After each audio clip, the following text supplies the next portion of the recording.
Les mêmes événements ont des significations différentes lorsqu'ils sont vus du côté physique ou spirituel. Partie 1.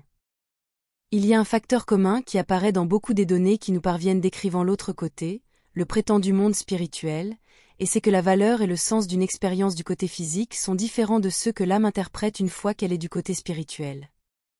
Il est clairement remarqué que toute expérience non désirée, dramatique, voire traumatisante qu'une personne a eue du côté physique, n'a pas la même signification, n'a pas la même interprétation, ni la même valeur émotionnelle une fois que la personne a traversé. Quelque chose d'horrible et de traumatisant du côté des vivants est vu comme quelque chose de grand et très nourrissant pour l'âme des personnes une fois qu'elles ont traversé. Et cela vaut pour tout ce qui a été vécu dans le monde des vivants, et franchement, cela est non seulement très perturbant, mais aussi assez inquiétant. Lorsqu'un événement positif et très beau se produit alors que quelqu'un est dans le monde physique, il continuera à être apprécié et considéré comme quelque chose de positif une fois que la personne a traversé. En gros, une fois dans le monde spirituel, les expériences positives continuent d'être perçues comme positives, mais les expériences négatives sont transformées en expériences positives, où leur interprétation change. Mais encore une fois, cela dépend du point de vue et de la valeur que chaque personne, chaque âme donne à ses expériences sur le côté physique, donc cela ne peut pas, ou ne devrait pas être généralisé, pourtant toutes les données vont dans ce sens, et il y en a beaucoup.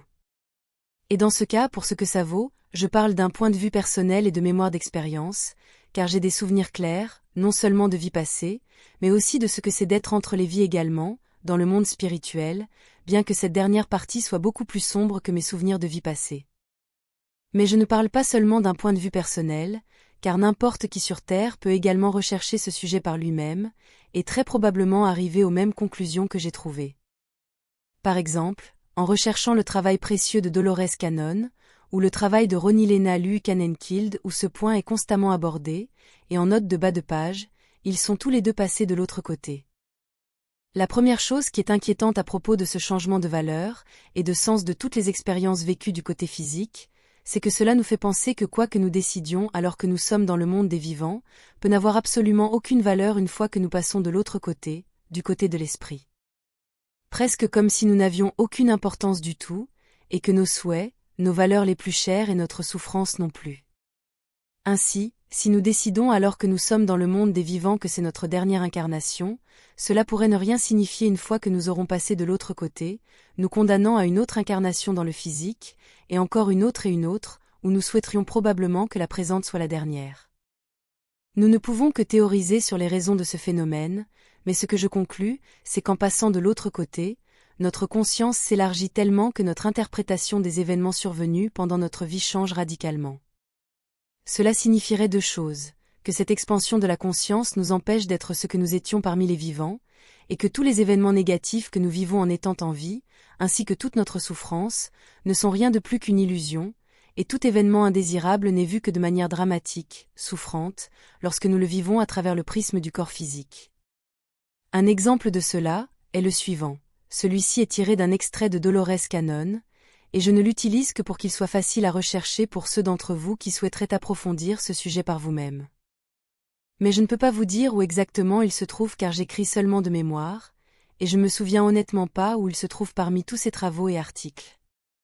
Une entrepreneur en construction, en Irak pendant la guerre, voyageait dans un convoi armé qui a été touché par un engin explosif improvisé. Beaucoup ont été tués, mais après avoir vécu une forte expérience de mort imminente, elle a survécu, après avoir perdu un bras.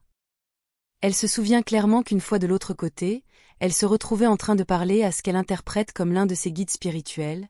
et elle se souvient être totalement heureuse et fascinée à l'idée de pouvoir retourner dans le monde physique et d'avoir l'opportunité de vivre le reste de sa vie sans un bras. Un autre exemple, celui-ci également de Dolores Cannon, est que des personnes qui sont de terribles ennemis en vie, se révèlent être les meilleurs amis une fois qu'ils ont passé de l'autre côté, car là-bas, ils savent que la vie dans le physique n'est qu'un jeu. Et comme exemple personnel, je me souviens que j'ai fait de l'escalade pour le sport dans l'une de mes vies passées, et je me souviens d'avoir été piégée dans un endroit très haut dans les rochers, sur la face d'une montagne. Un endroit où je ne pouvais pas aller plus haut, et je ne pouvais pas non plus redescendre en revenant sur mes pas. J'ai donc été contrainte de faire un mouvement, peu importe comment, et j'ai sauté pour attraper un rocher à côté de moi, un rocher qui, une fois que j'étais suspendu à lui, a commencé à se détacher de la paroi de la montagne. Je me souviens de la terreur que j'ai ressentie lorsque j'ai réalisé mon erreur, et que je n'avais aucune chance de me sauver, le tout en quelques fractions de secondes. J'ai alors ressenti une profonde tristesse en sachant que j'allais mourir. Je me souviens de ma chute, tenant toujours désespérément le rocher qui tombait avec moi, et je me souviens du sentiment d'inutilité de ce sport, et de regretter de l'avoir pris comme un passe-temps, ainsi que de la colère que j'ai ressentie contre moi-même, tout cela en quelques instants qu'il m'a fallu pour atteindre le sol et mourir. Mais ensuite, une fois de l'autre côté, mes pensées étaient sur l'incroyable expérience que j'avais vécue, et de toute l'expérience que j'avais acquise de cette chute, et des connaissances expérimentales nécessaires pour apprécier la vie sous ce nouvel angle.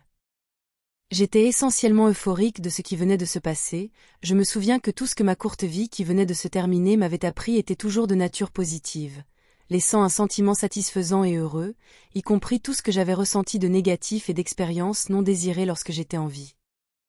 Sauf peut-être la réalisation que je devais y retourner, pour finir tout ce que j'avais laissé inachevé, mais c'était plus une sensation d'ennui et une perte de temps, bien que bien sûr, le temps ne se comporte pas de la même manière de l'autre côté. Mais c'était mon sentiment à ce moment-là, juste un « oh non, je dois tout refaire ». Merci de m'avoir écouté et je vous donne rendez-vous pour la suite dans la partie 2. À bientôt, Marie soit.